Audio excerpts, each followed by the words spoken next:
Sports, sports, sports, sports, sports, sports, sports, sports.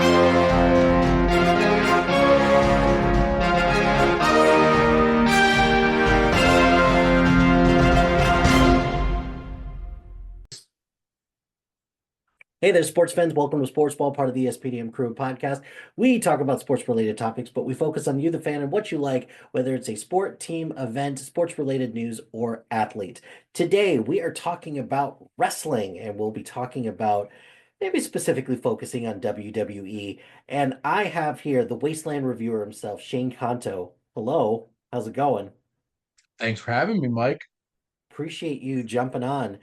So we've got two main topics that we're going to talk about. The first is over the last month or so, Netflix has gained WWE. And Yes. also, this past weekend, we're recording this the weekend after Royal Rumble. And just want to recap that. And Shane, you've been a wrestling fan for a long time. I am not very well versed with wrestling. Mhm. So this will be an interesting conversation just to get your insight on that. So I guess right off the bat, first question I have for you, what's the current state of wrestling right now? How are you feeling about the direction that it's going in? Well, I think WWE is really coming into this very specific new version of itself. Mhm. I think more and more you start feeling the fingerprints of TKO. Like I've seen a lot of people complaining they keep showing too many celebrities and stuff in the crowd. It's about making this an event and getting that kind of exposure. They're showing legends that are there that they're bringing back in, which I think is great. And then they're showing, celebrities and UFC athletes and all these other people. And it all is going to, this is an event. Like, this is where, like, even famous people go for their entertainment. Like, Kieran Culkin was there the night after he won a Golden Globe for and had an interaction with CM Punk. Hmm. It was so freaking cool. Yeah. And you have that kind of thing. Like Macaulay Culkin had one of the biggest pops out of anybody on Monday Night Raw, the first one on Raw. But WWE's also, they limit the amount of matches that they have on premium live events now. They also, you know, there's less matches on their shows since they switched to Netflix, and it feels more like an event than just a wrestling show. And I think that's rubbing some people the wrong way. Like the internet wrestling community, basically. You know who doesn't give a crap? All the mainstream viewers that go and watch this every week. So there you go. I think Raw and SmackDown are in some good places. I really like NXT a lot, and I think they have a lot of great stuff going on with Shawn Michaels in charge, especially that women's division is so damn stacked with Mhm. incredible talent.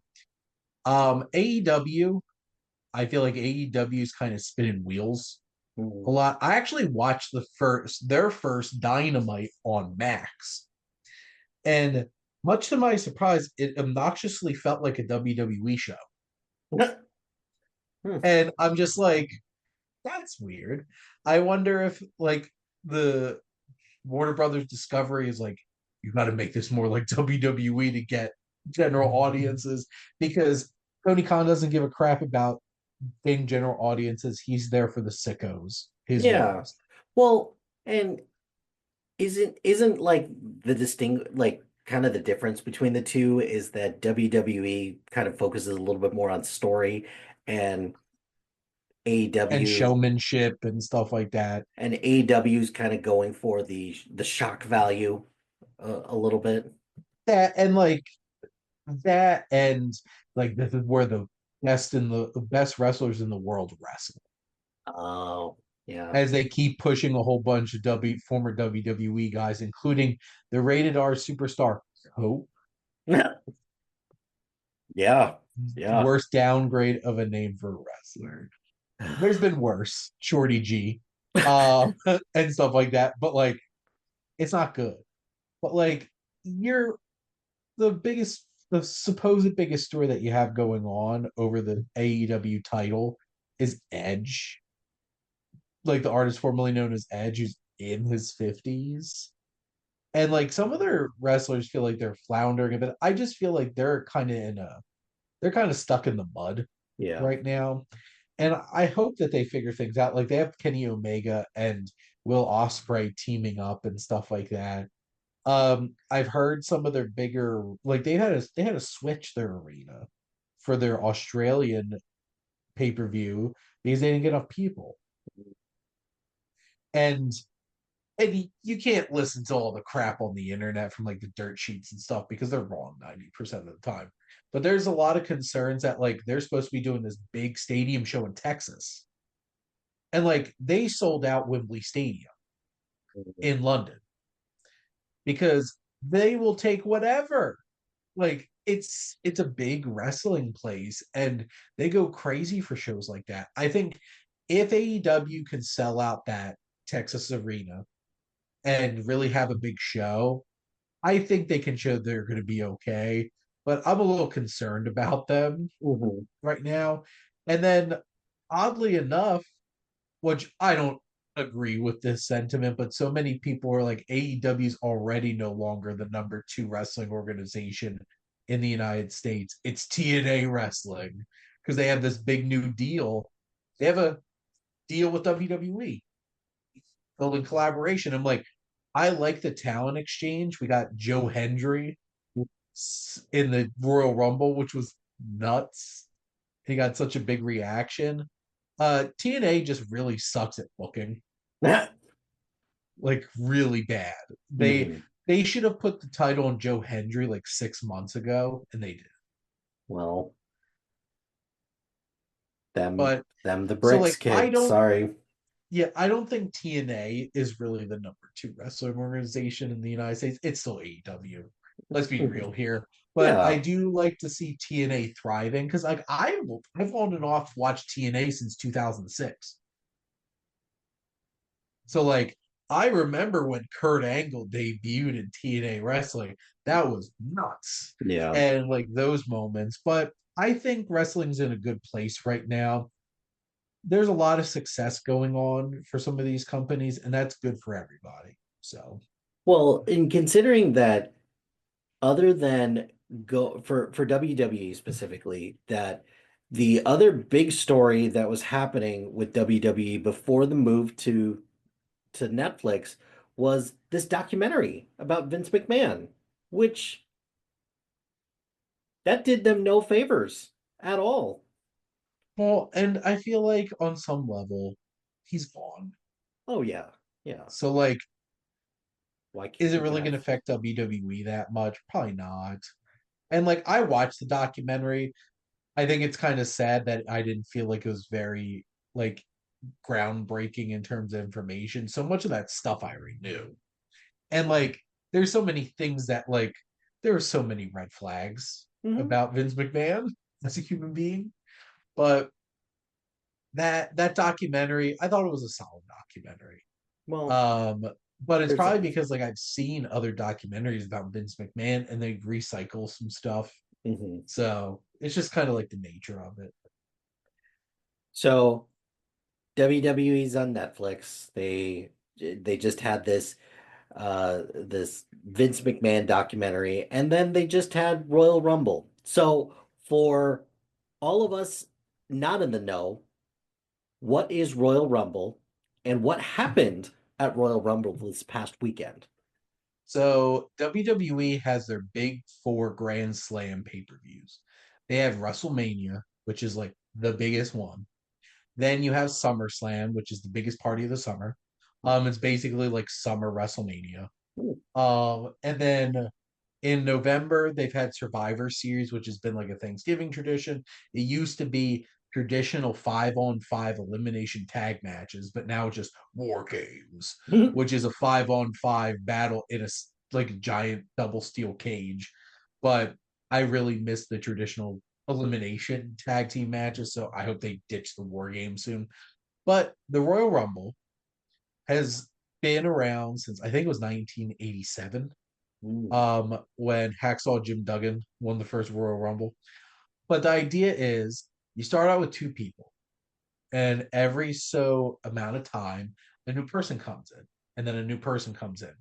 And there's generally 30 people that'll be in the match, and the winner is the last person left in the ring after everybody else has been thrown over. You have to go over the top rope, and both feet have to touch the floor, which has turned into a whole entire thing, including Logan Paul doing a big spot Of course. this weekend. We could certainly talk about Logan Paul in the Royal Rumble, but the Royal Rumble match itself is such an iconic and cool idea, and the winner gets to main event WrestleMania for a championship, which the main event WrestleMania part's a lie because Mm. Royal Rumble winners have opened WrestleMania, Oh. but you get a title shot. And this weekend we had Charlotte Flair, who was already like a 15-time champion, who didn't need this, won. Mm. She came back from a long injury. She's been out a while. So she came back one. And then main event, Jey Uso, Yeet, won the Royal Rumble on the men's side and has caused so much shit Oh, really? because so many really like internet wrestling people are like, Jey Uso's not good at wrestling, and he's just over because of a catchphrase, and he didn't deserve to win this. He busts his ass. He's busted his ass for like 15 years in WWE, and he's finally over. Nobody gets a bigger reaction than him from the fans during the entrance, all doing the yeet with him along with it. And honestly, he could put on good matches. He's put them on before with Roman. He's put on good, like he could cut a good promo too. He's had some really great moments. Did I want Jey Uso to win? No. Am I mad that he did? No.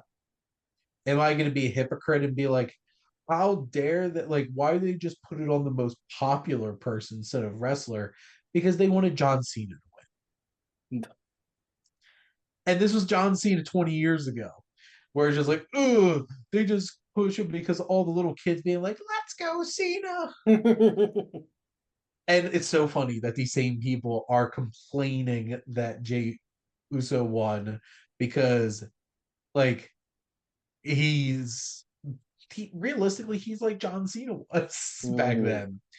then. In terms of there's 4 matches at the Rumble. There's 2 non-Royal Rumble matches. They had it's 2 out of 3 falls match between DIY and the Motor City Machine Guns, which for me, the fact that the Motor City Machine Guns, who are one of the biggest fixtures in TNA wrestling for as long as I remember, are now in WWE and put on some great matches. Like the tag match I thought was really good until they had a shit ending uh, because they had an interference ending. Both teams got disqualified. It was a no contest because another team in the mix came out and beat them up, which I hope they do something interesting with the Street Profits, but they haven't. mm. So, and then the other big match was a ladder match between the American Nightmare, Cody Rhodes, and Kevin Owens, who believes he's the one true champion. And this ladder match, they beat the shit out of each other. And I thought it was a really good match. And it also crafted something very compelling because Cody kind of went dark in it. Everybody's like he's having his Homelander moment Ooh, because Cody Rhodes looks like Homelander. he very much does with that slick back hair and Blonde hair and that the creepy smile. Yeah. the cape and everything. It's just he kind of yeah, it's obvious. But there's really some shades of them like alluding to he might be turning heel. Mm. And Kevin Owens got shit beat out of him. Such a great spot. They had Chekhov's ladder Mhm. hanging between the ring and the announcer table. And Kevin Owens wanted to pocket pile drive Cody Rhodes onto that table. Cody Rhodes reversed it into an Alabama slam, an homage to his first ever tag team partner in WWE, Hardcore Holly. And he put Kevin Owens through that table, and that looked like it killed him. It was wild. I thought it was a really good championship match. And, they had those two matches, but then they had the two Rumbles. And honestly, that's why we're there. It's true, but you need some entertainment beforehand to get everyone riled up. Um, one thing that I did want to ask you about is that it seems like over the last, I don't know, I would say probably about 5 to 10 years, there's been a increased emphasis in the women's wrestling. And Yes, 100%. so, which is good because representation matters, and it also just gives opportunity for plenty of other people to get in on the action as well. So, Mhm. kind of talk about the rise of women's wrestling and what that has kind of done overall for the profile of WWE and just wrestling in general.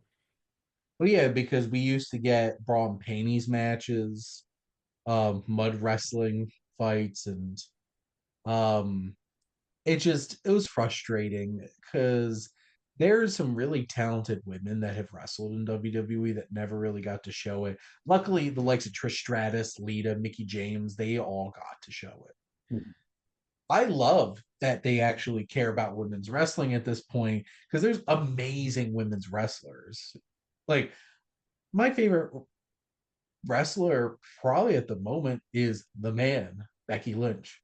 Mhm. I love Becky Lynch, and she's out right now. She's been, raising her daughter, starring in a Star Trek show, and a whole bunch of stuff Mhm. recently. But the last kicker, the man, Becky Lynch, and just she's one of my favorites. Rhea Ripley, Mhm. mommy.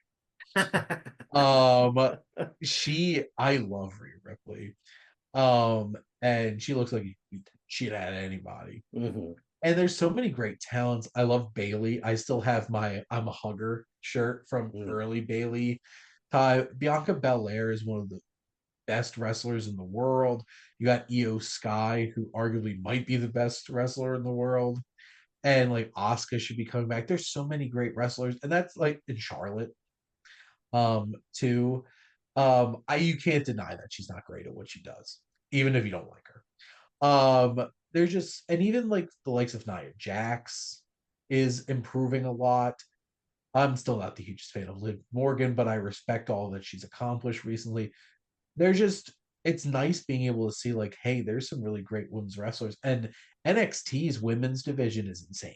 Mm. Between international superstars like Julia and Stephanie Vaquer, and like rising stars like Roxanne Perez, Saul Ruka.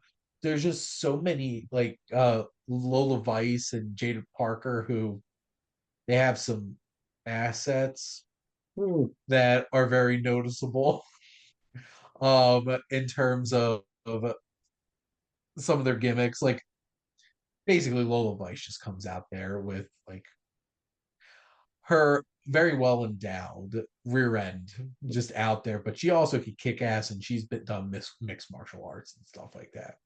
So it's a nice mixture of like these are beautiful women who also can kick the shit out of each other and Yeah. have some great matches. So I've been really happy about that shift. And like the women's Royal Rumble was stacked. Mhm. Alexa Bliss came back after like 2 years, and that was so huge. She got one of the biggest reactions at it, like of anybody. Love Little Miss Bliss. Mhm. She was supposed to be really big in Bray Wyatt's plans and stuff before he passed away. And it's just she's her coming back is a big deal. Becky should be coming back soon. Charlotte came back. Nikki Bella Yeah. even came back, which was wild. As somebody who doesn't know a whole lot about wrestling, when I did hear about that, I was like, yeah, I know that person. Yeah. Mhm. So like that was a pretty big deal. She came out number 30 at the end of the Rumble. A lot of people were upset because we're still waiting on CM Punk's wife, AJ Lee, to agree to come back. So, and this my biggest complaint about the Rumble is fans' expectations of the Rumble ruining the Rumble. Isn't that true of anything nowadays? Looking Yes. at you, Star Wars fans. We all destroyed ourselves. Mm-hmm. Mm-hmm. It's just like didn't come back, AJ Lee didn't come back. Mid. Could could you just be okay with the people that are actually here instead of telegraphing what you actually want? Who Yeah. cares? So, and the women's Royal Rumble went really well. There's a couple of stretches that were a little boring, and I do think they were spamming. New star comes in, makes a run for a minute, gets neutralized, on to the next one, on to the next one, on to the next one. There's a couple of small wrestlers that you get a bit more of a spotlight with the Royal Rumble too. And like Charlotte came in and she won, of Yeah. course. But you had Roxanne Perez, who lasted an hour and 7 minutes. She was really impressive. Io Sky lasted a really long time. She's so cool. Um, she has so many awesome like aerial maneuvers, and she just really sells her character well. Um, trying to think, there was like Trish Stratus was in there, 50 something years old and looking absolutely breathtaking as always. And it's just like, damn. Mhm. And they really put on a good show. Nia Jax eliminated like 9 women by herself, which she should, because she's like by far the largest person there. I think the big thing was Jordan Grace from TNA, who is now a full-blown WWE wrestler, made her WWE debut as a WWE wrestler in the Rumble. And she did she did a fireman's like Death Valley driver to Piper Niven, who is a large woman. Mm. And if I'm not mistaken, like Jordan Grace is like 5'3", 145 pounds of muscle. Mm. And she did something miraculous. Having Julie and Stephanie Vaquer from NXT in there was so cool and exciting. It was an overall exciting show. And the women put on a really great showing. There's a couple that stood out, like Chelsea Green is so hilarious, and she had some great moments. Like there was a group of four black women who were acknowledging each other in the ring, and Chelsea Green, very white Canadian, like came up and was like she was part of it, and then they all beat Mm. her up, which is funny. But overall, I thought the women's rumble was pretty strong, to be honest, and I really liked it.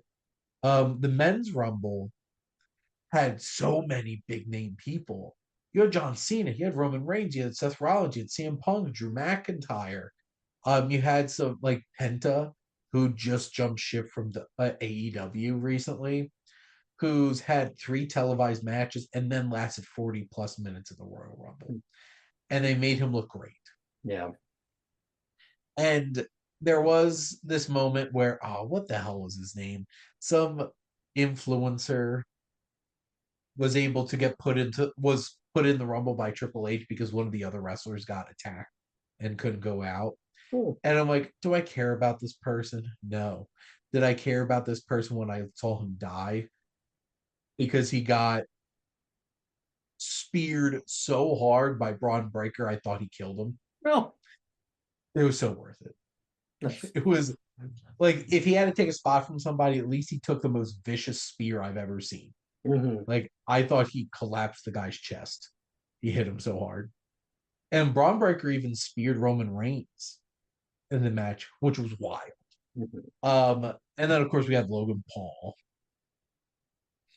Yeah, which those Paul brothers are definitely taking advantage of anything and everything that mhm. Netflix and WWE is doing.